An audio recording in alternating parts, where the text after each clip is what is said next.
మాతృదేవోభవ. అన్నింటికి నీవే నా కన్నీళ్లకు నీవే దిక్కు గౌరీదేవి. జగన్మాత అన్నింటికి నీవే నా కన్నీళ్లకు నీవే దిక్కు గౌరీదేవి. మన్నించి పూర్వకర్మల సున్నంబును చేయుమమ్మ శూలధరాణి. మన్నించి పూర్వకర్మల సున్నంబును చేయుమమ్మ శూలధరాణి. ఏబిఎన్ ఆంధ్రజ్యోతి ప్రేక్షక మహాశయులందరికీ నవజీవన వేదం అనే కార్యక్రమంలో 951వ భాగానికి స్వాగతం పలుకుతున్నాం. లలితా సహస్రంలో ఒక మాట ఉంటుంది,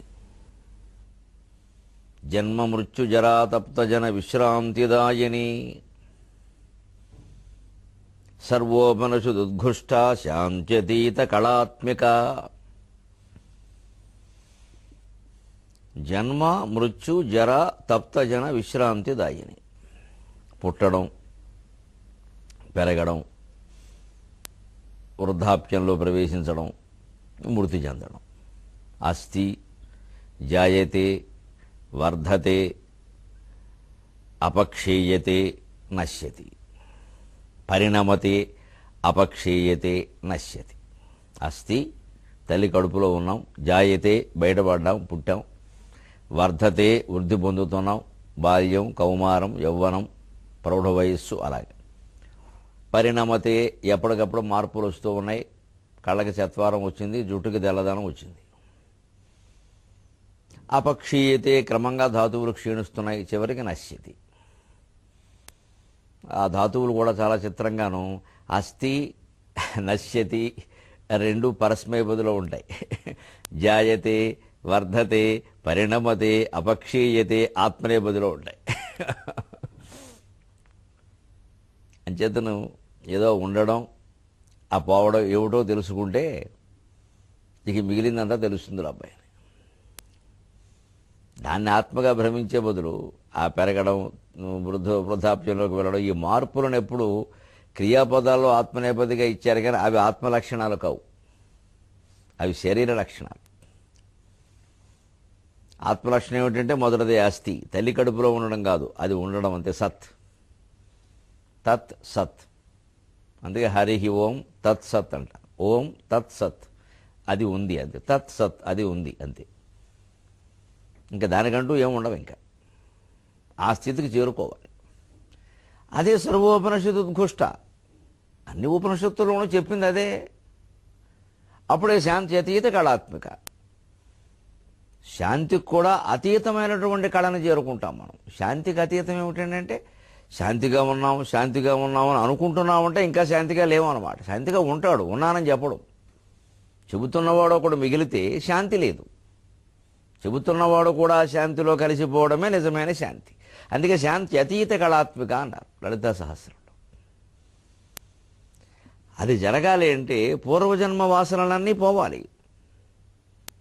గుళ్ళో శివలింగం మీద నిన్నటి పూజా ద్రవ్యాలు కనుక ఇంకా పెట్టి పూజారి గారు పొరపాటున వారి ఇబ్బందుల వల్ల ఏదైనా తీయడం మర్చిపోయినా తీయలేకపోయినా శివలింగం మనకు పూర్తిగా కనపడదు. నిర్మాల్యం అడ్డంగా ఉంది, శివుడు కనపడలేదు అనుకుంటాం మనం.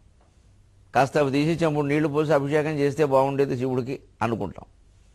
ఆ నిర్మాల్యం అంటే నిన్నటి పూజా ద్రవ్యాలు కూడా, నిన్నటి పూజా ద్రవ్యాలు ఉంటే గుళ్ళో శివుడు సరిగ్గా కనపడనట్టే నిన్నటి జ్ఞాపకాలు మొన్నటి జ్ఞాపకాలు ఉన్నంత వరకు గుండెల్లో శివుడు కూడా సరిగ్గా కనపడ్డాడు.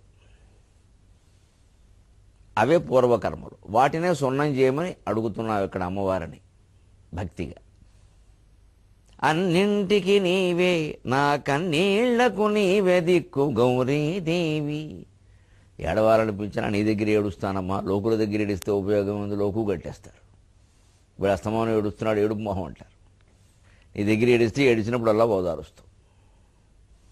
అంచేత మనస్సులో ఏ భావోద్వేగాలు ఏవి కలిగినా భగవంతుడు ఏందే ప్రకటించమన్నారు. అదొక రకమైన భక్తి అన్నారు. గోపికల భక్తి, కంసుడు భక్తి. కంసుడు భక్తి ఏదే వైరభక్తి.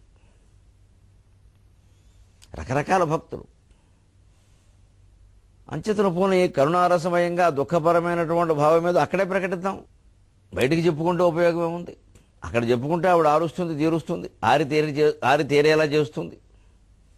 అందుకని అన్నింటికి నీవే దిక్కు, నా కన్నీళ్లకు నీవే దిక్కు గౌరీదేవి, మన్నించి పూర్వకర్మల సున్నంబును చేయుమమ్మా. ఈ ఈ జన్మలో ఇంకా ప్రారంభం రూపంలో మిగిలిపోయినవి అనుభవించడానికి రాబోయే జన్మలకి అన్నిటికీ పూర్వజన్మ కర్మలే కదా కారణం. ఇంకా ఇప్పుడు దానికి కొన్ని చేసుకుని మేము జోడించుకుంటున్నాం తల్లి, వీటిని మొత్తం సున్నం చేసేస్తే ఆ జీవన్ముక్తి ఏదో పొందుతాం, హాయిగా నీ పాదస్మరణ చేసుకుంటూ ఉంటాం. జ్ఞానతో అజ్ఞానతోపి వా కృతస్యాఖిల పాపస్య జ్ఞానతో అజ్ఞానతోపి వా ప్రాయశ్చిత్తం పరం ప్రోక్తం పరాశక్తే పదస్మృతికి దేవీ పురాణంలో చెబుతారు. తెలిసి చేసినా తెలియక చేసినా అన్ని రకాల పాపకర్మలు ఫలాలు నశించాలి అంటే పరాశక్తే పదస్మృతి, అమ్మవారి యొక్క స్మరణ నిత్యం మనస్సులో చేస్తూ ఉండడమే దానికి ప్రాయశ్చిత్తం పరం ప్రోక్తం, అదే ప్రాయశ్చిత్తం అని చెప్పారు. అన్నింటికి నీవే నా కన్నీళ్లకు నీవే దిక్కు గౌరీదేవి, మన్నించి పూర్వకర్మల సున్నంబుగ చేయుమమ్మ. శూలధరాణి, పొడిచి పొడిచి పొడిచి ముగ్గుగొల్లను సున్నం చేయాలంటే శూలం బాగా పనికొస్తుంది. అటువంటి శూలధరుడుకు నువ్వు భార్యవే కదా, అందుకని శూలధరాణి భవాని శర్వాణి ఈశాని రుద్రాణి అన్నట్టే శూలధరాణి. ఇక మనం భారతదేశ పరిశ్రమలు వాణిజ్యం మొదలైన విషయాల్లోకి ప్రవేశిస్తే, వ్యాపారం వ్యవసాయం మొదలైన విషయాల్లోకి ప్రవేశిస్తే, దేశంలో అత్యద్భుతమైన ఘట్టాలు అతి దారుణమైన ఘట్టాలు కూడా అర్ధరాత్రే జరిగాయండి. అర్ధరాత్రే స్వతంత్రం వచ్చింది ఈ దేశానికి. ఆ స్వతంత్రాన్ని అత్యవసర పరిస్థితి పేరు మీద 1975లో అర్ధరాత్రే హరించారు. ఆ శాసనం మీద సంతకం అర్ధరాత్రే జరిగింది.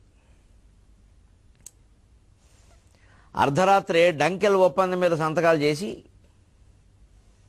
విదేశాల వాళ్ళందరూ ఇక్కడ మొత్తం పరిశ్రమలు పెట్టేలాగా ఇక్కడ మొత్తం వ్యవసాయాన్ని అన్ని రంగాలని వాళ్ళు శాసించే అవకాశం కల్పించేశారు. ఆనాటి ఆర్థిక పరిస్థితిని బట్టి తీసుకున్న నిర్ణయమైనా అది తర్వాత ఎన్నో రంగాల్లో వికటించింది, ముఖ్యంగా వ్యవసాయం విషయంలో డంకెల్ ఒప్పందం. ఎందుకంటే విత్తనాలు కూడా వాళ్ళే అందిస్తారు. ఇంకా టెర్మినేటెడ్ సీడ్స్ అని కనిపెట్టారు విదేశాల వాళ్ళు. అంటే ఇంకా ఆ విత్తనం పనికిరాదు, ఇంకా అయిపోతుంది, ఆ పంటతో అయిపోయింది, మళ్ళీ విత్తనాలు వాడిని అడగాల్సిందే. దీనికోసం విదేశాల నుంచి రావడం, రకరకాల పరిశోధనలు చేసి కనిపెట్టే ఉండడం, నాసా అనడం, పేసా అనడం, ఇన్సాట్ అనడం, ఆసాట్ అనడం, ఈసాట్ అనడం, మనకి చాటా చీపురు చేయడం. ఇక్కడ హాయిగా రైతు పంట పండించి అందులోనే కొంచెం విత్తనాలు దాచుకుని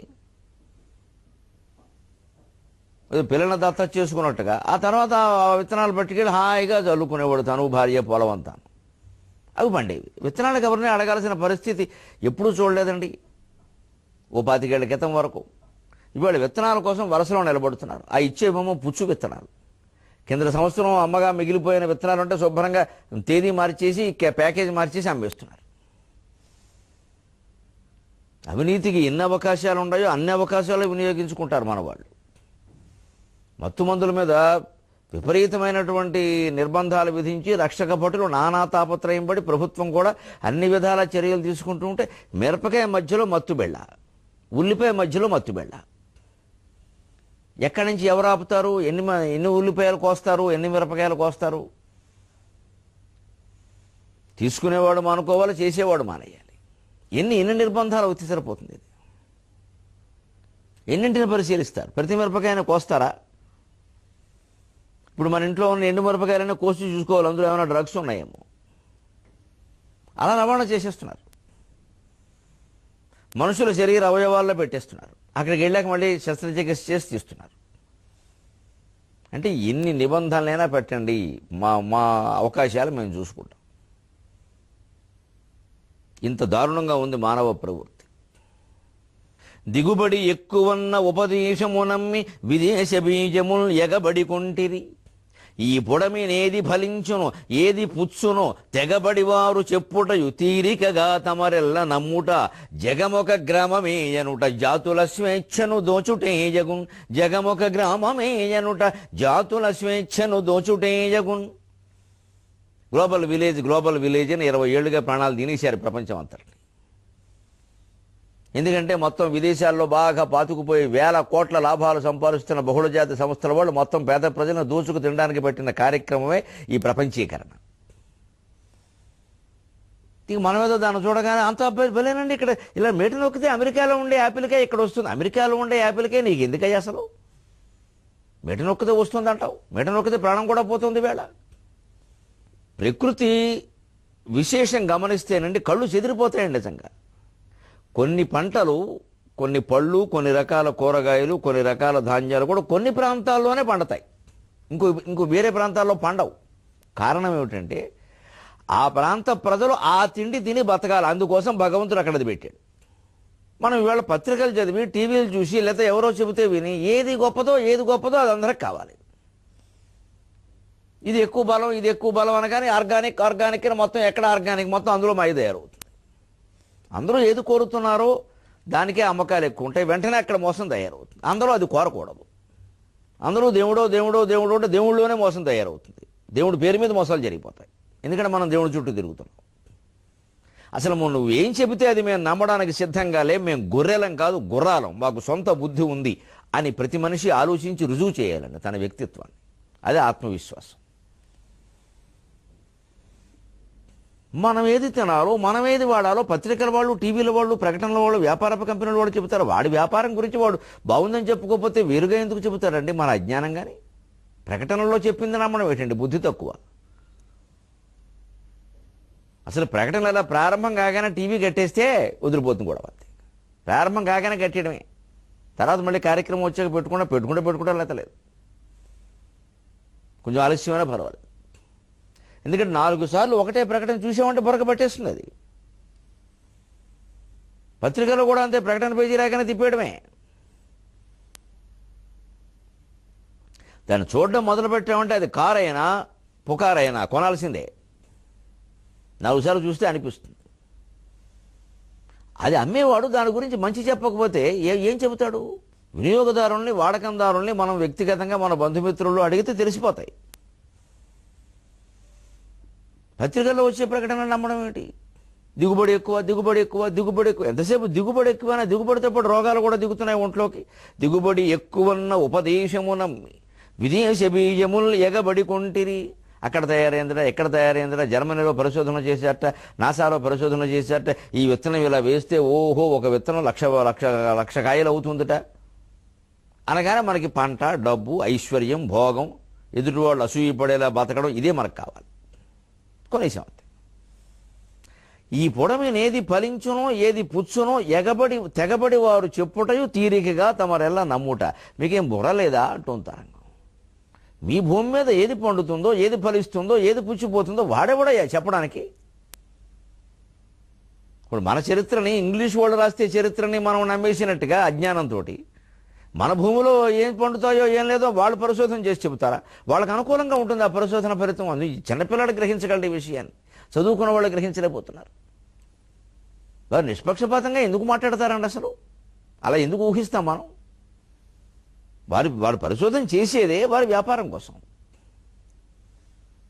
అందుకని దాని ఫలితాలు ఖచ్చితంగా ముందే నిర్ణయింపడి ఉంటాయి. ఈ దేశంలో చాలా వాటికి కమిటీలు వేస్తారు, మీరు గమనించండి. కమిటీ వారు ఏం తీర్పు చెప్పాలో వేసిన వాళ్ళు చెప్పేస్తారు. మీరు విశ్రాంతి తీసుకోండి, 2 ఏళ్ళు అయిన తర్వాత ఈ విషయం చెప్పండి.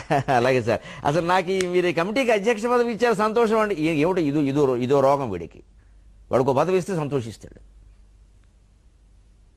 అసలు పదవి అని మాట్లాడతారు, నాకు అర్థం కాదు.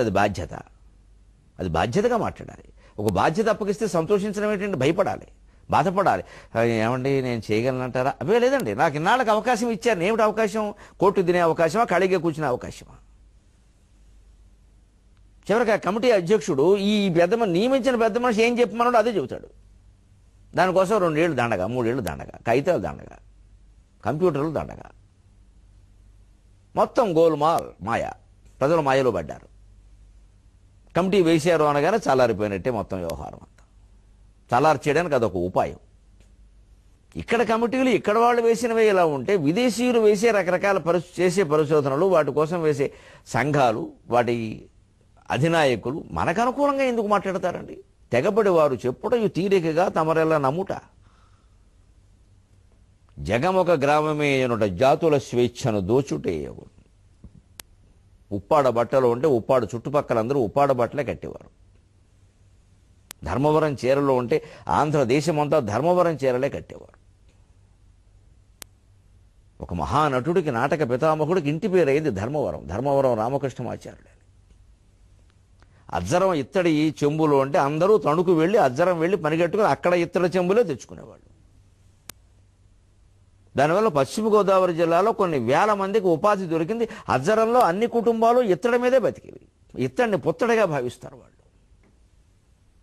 అలాగే ఈ దేశంలో మట్టి కుండ దగ్గర నుంచి మహాలక్ష్మి స్వరూపమైన బంగారం వరకు ప్రతిదీ తయారవడానికి కొన్ని గ్రామాలు ఉన్నాయండి. గ్రామాలంటే అవి నగరాలు కావండి. ఆవాలు కావాలంటే మాడుగుల నుంచి తెచ్చుకునేవాడు. శ్రీకాకుళం జిల్లా ఎక్కడ మాడుగుల ఆవాలని. పాలకోవా, కండ్రిగ పాలకోవా పశ్చిమ గోదావరి జిల్లా కండ్రిగ నుంచి తెచ్చుకునేవాడు. పూతరేకులు ఆత్రేయపురం.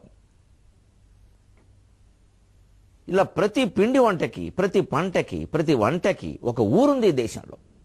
ఇవాళ వాళ్ళు బతకడానికి లేదు, ప్రపంచానికి ఎవరికి ఇవ్వడానికి లేదు. ప్రపంచీకరణ మొత్తం మూసిపారేశారు ఈ సంస్థలన్నీ. జగమొక గ్రామమే ఎనుట జాతుల స్వేచ్ఛను దోచుటే ఎగును. ఎప్పుడు సమైక్యం పేరు మీద ప్రపంచమంతా సమైక్యం ఒకటే అని మాట్లాడడం అంటే చిన్న బలహీన వర్గాల నాశనం ఇవ్వడానికి ఉపయోగపడుతుంది. ఈ మొత్తం ప్రపంచమంతా ఒకటే విశాల మండలంలో ఏమవుతుందంటే మొత్తం మార్కెట్ అంతా పెద్దవాళ్ళు మింగేస్తారు ధనవంతులు. ఒక జాతి నిర్మాణం జరిగింది అంటే ఒక్కరి వల్ల జరగదండి, ఒక వర్గం వల్ల జరగదండి, ఒక వ్యక్తి వల్ల జరగదండి. ఒక నాయకుడిని ఆరాధించడం అంత బుద్ధి తక్కువ ఇంకోట్లేదండి. ఎంత గొప్ప నాయకుడని మనం భావించిన అతను అనుసరించాలి కానీ ఆరాధించకూడదండి. అతను బొమ్మలు ఎట్టుకుని ఊరేకూడదండి.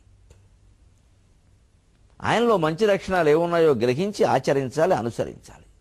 చెడు లక్షణాలు కూడా ఉంటాయి, ఉండకపోవు. మనం ఊరికి ఆరాధిస్తూ ఉండడం వల్ల వాళ్ళు అహంకారం పెరిగి అడ్డగోల ఆలోచనలనే చేస్తాడు. నేను ఏదంటే అది ఒప్పుకుంటున్నారు కదా అని. అదే అహంకారం. చాలా శాస్త్రాలు చాలా స్పష్టంగా చెప్పారు విషయాన్ని. మంచివాళ్ళు చెడిపోతారు ఈ అహంకారం వల్లని. జనం చెడగొట్టేస్తారు. నాకు ఇది తెలియదు అని ఎవరన్నా పెద్ద మనిషి అంటే ఒక రంగంలో ఓ పెద్దవాడు తెలియదు అంటే వెంటనే నమ్మరండి. మీకు తెలియదు ఉంటుందా అండి, నువ్వెప్పుడు పోయి ఆ మాట అనడానికి. నేను తెలియదని నేను చెబుతుంటే చెప్పనిరండి. మా రంగంలో మేమే పడుతున్నాం ఈ ఇబ్బందులు. నాకు ఈ విషయం తెలియదమ్మా, ఎవరన్నా ఫోన్లో ఒకటి అడిగితే జాతకాల ముహూర్తం నాకు తెలియదని చెప్తాను. మీకు తెలియకపోవడం ఏంటి, ఎందుకు తెలుస్తుంది, ఇంత పొడుగున్నావు తేలుమంత్రం రాదా అన్నట్ట. అదేమిటది, తెలియని ఉండవా? నాకు నిజంగా కోపం కాదు, బాధ, జాలేస్తుంది. ఇది ఇంత అమాయకులు నాకు తెలియదంటే నమ్మడం లేదు అంటే వీళ్ళని మోసం చేసేయడం చాలా తేలిక. తెలుసునని చెబితే ఆయన చెప్పారండి, ఇంకేమక్కల. ఊళ్ళో ఉండే జ్యోతిష్యం చెప్పాను పురోహితుడు, ఆయన పోయాడు. ఆయనకు తెలుసున్నది నాకు తెలియదు నిజానికి. పైగా ఆయన వీళ్ళ మనస్తత్వాన్ని బట్టి, వీళ్ళ కుటుంబ పరిస్థితిని బట్టి ఎలా చెప్పాలో అలా చెబుతాడు. నేను ఎలా చెబుతానండి, నాకు వారెవరో తెలియదు. నాకు తెలుసున్న రంగం నా రంగం కాబట్టి ఆధ్యాత్మిక రంగం నేను చెప్పాను. అన్ని రంగాల్లో జరుగుతున్నది ఇది. ప్రతి రంగంలోనూ ఒకళ్ళో ఇద్దరో పెద్దవాళ్ళు అనుకుంటాం, ఇక అన్ని వాళ్ళకే తెలుసు అనుకుంటాం. ప్రతి వాడిని నడిచే ఎన్సైక్లోపీడియా పనేమి లేదు ఇక్కడ. వీడికి వీల్ చైర్ ఇస్తే వీడు కలిసి నడుస్తారు. కాస్త 4 విషయాలు మాట్లాడగానే ఎన్సైక్లోపీడియా బిరుదులు ఇచ్చేస్తూ ఉంటారు పక్క నుంచి. ఎప్పుడూ ఒక జాతి నిర్మాణం, ఒక వ్యక్తి నిర్మాణం, ఒక వ్యక్తిత్వ వికాసం, ఒక సంస్కారం ఒక్కరి వల్ల జరగదు. ఈ దేశ నిర్మాణంలో ఎన్ని శక్తులు పాల్గొన్నాయో తెలుసా? రాజుల శక్తితోడ ఋషిరాజుల తీవ్ర విరక్తితోడ, రాజుల శక్తితోడ ఋషిరాజుల తీవ్ర విరక్తితోడ, రాజుల శక్తితోడ ఋషిరాజుల తీవ్ర విరక్తితోడ, ధీరాజుల మేధతోడ కవిరాజుల సద్గుణ బోధతోడ, రాజుల శక్తితోడ ఋషిరాజుల తీవ్ర విరక్తితోడ, ధీరాజుల మేధతోడ కవిరాజుల సద్గుణ బోధతోడ, ద్యోరాజుగ వెల్గుని భరతరాజ్యము, ద్యోరాజుగ వెల్గుని భరతరాజ్యము, బానిసయైన వేళ కవి బానిసయైన వేళ, సామాజిక సర్వనాశనము మాత్రము తప్పదు, సామాజిక సర్వనాశనము మాత్రము తప్పదు, మేలుకొండికన్.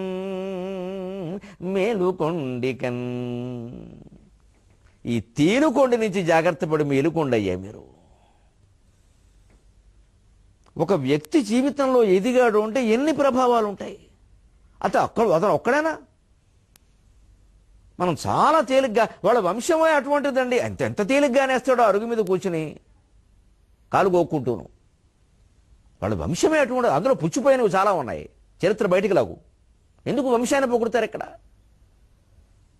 వంశంలో ఏవీ లేకపోయినా వాడు ఎదుగుతాడు. బురదలో పుట్టింది పద్మం, కనబడ్డంలా. పువ్వుల్లో పుడుతున్నాయి పురుగులు, కనబడ్డంలా. బురదలోంచి పద్మం పుట్టడం ఏంటి? పద్మంలో పురుగులు పుట్టడం ఏమిటి? మనం అనుకున్న ఎంత ఉన్నత వంశాల్లోనా పరమభ్రష్టులు పుట్టారు. ప్రతి వంశంలోనూ ఉన్నాయి ఉదాహరణ. ప్రతి ఇంట్లో ఓ గొప్పవాడు ఉన్నట్టు ఓ వెధ ఉంటాడు. ఏం పెద్ద విషయం కాదు ఇది. కొందరిని పని కట్టుకుని మనం పెద్దవాళ్ళని చేస్తాం, బానిసలం అయిపోతాం. వ్యక్తి నిర్మాణం ఎలా ఉంటే జాతి నిర్మాణం,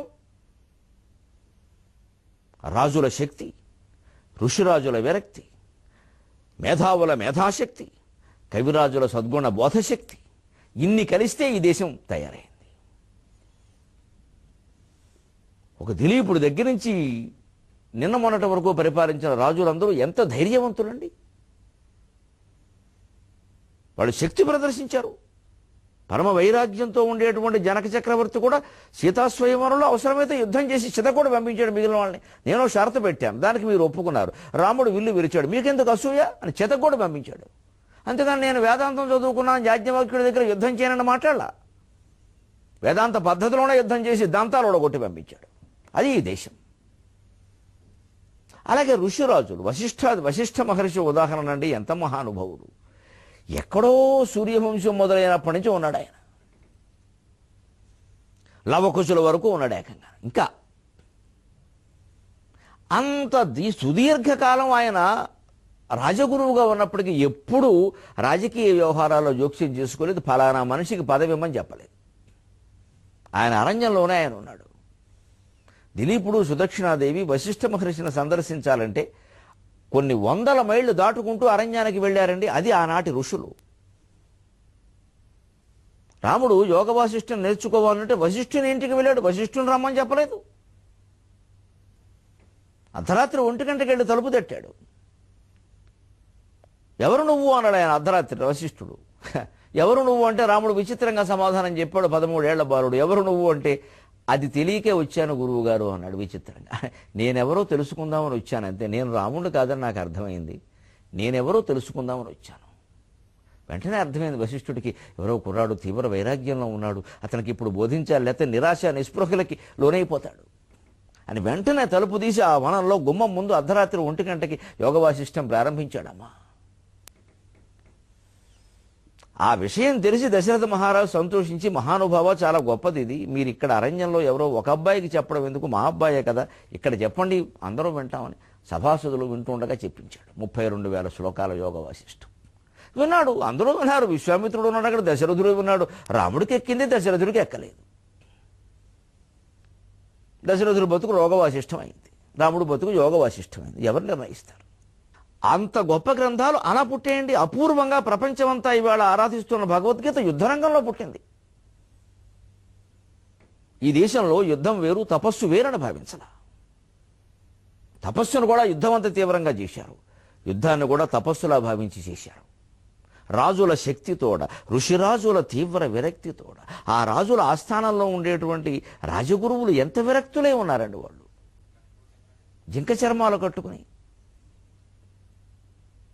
ఇంకా ఏ శక్తులు ఈ దేశ నిర్మాణం చేశాయి, ఎలా చేశాయి?